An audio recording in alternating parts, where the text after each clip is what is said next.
15 anos despois da súa asinatura, o convenio acordado entre Lantero e o Concello de Vilagarcía segue nun caixón. No documento, a empresa comprometíase a mudar a parcela da avenida de Rosalía de Castro polo polígono do Pousadoiro. A cambio, Rabella modificaría no Pexón nun prazo de 2 anos a cualificación dos terreos de solo industrial e residencial. Necesitábamos que el proyecto fuera viable, económicamente viable, para lo cual los terrenos iban a ser una ayuda, una financiación en parte.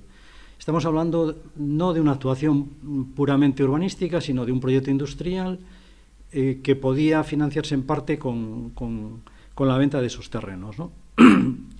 No hay ningún tipo de pelotazo urbanístico de ninguna naturaleza porque todo se iba a reinvertir. O traslado supuxo un investimento de 43 millóns de euros para a empresa. Despois de 3 corporacións que non levaron adiante a revisión do Pexón, o equipo de Alberto Varela si enviou a proposta de borrador á Xunta, pero o documento non inclúe o convenio con Lantero. Por iso presentarán un contencioso administrativo contra o Concello. Pues que estamos en unha situación de indefensión que hasta ahora hemos estado esperando y aguantando, de hechos consumados y unilateral por parte del Ayuntamiento. Pues no tenemos otra salida que pedir amparo a los tribunales. ¿Sí? Es que hemos intentado evitarlo todo este tiempo, pero claro, llegado este momento es la única salida que tenemos.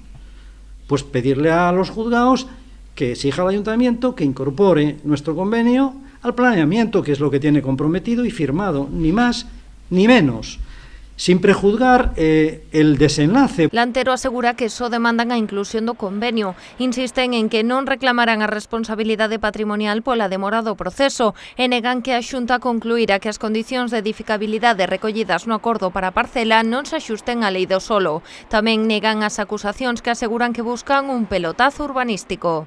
La familia tiene negocios industriales, no tenemos negocios inmobiliarios. Nunca nos hemos dedicado a inmobiliario. Siempre hemos hecho cosas en industria y seguimos haciendo cosas en industria. A familia Lantero tampouco comprende que se adscriba os seus terreos a parcela do ramal que a autoridade portuaria quere vender para a construción dun hotel e que esta xestión reduce aínda máis a edificabilidade do terreo da avenida Rosalía de Castro.